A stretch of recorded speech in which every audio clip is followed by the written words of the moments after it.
And guys, andito na rin kami. Tapos na namin may baba yung mga gamit na natidang dito sa bahay na ito. Palmerston, ang galing pa kami New Zealand. 5 hours ang biyahe. So guys, ako nagdala nito. Country, cross country yung ano, pangalan ng rentals company.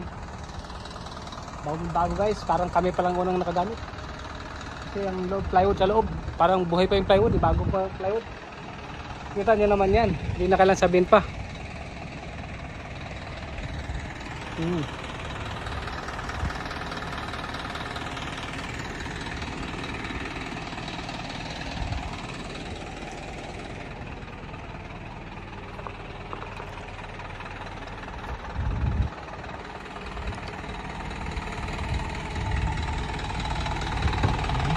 Kita nyo naman yan guys.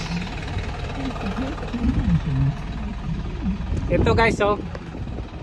Ito pag ganyan pala yan, yan yung mag-aalarm pag lumabas ka sa linya. Pag pinahan kasi sobrang liko, kailangan mong pumina sa ano ito. Yan oh. Yan, nawala na oh. Pag nawala, hindi na siya mag-alarm. Pero pag isipti mo yan dyan, na-alarm ka, lalo pag medyo naantok yung driver. Pag naantok yung driver, yun, pipindutin pala yan para ma-alarm, makaramdam mo pag lumihis na sa linya. Ano na. Okay guys, bye bye guys.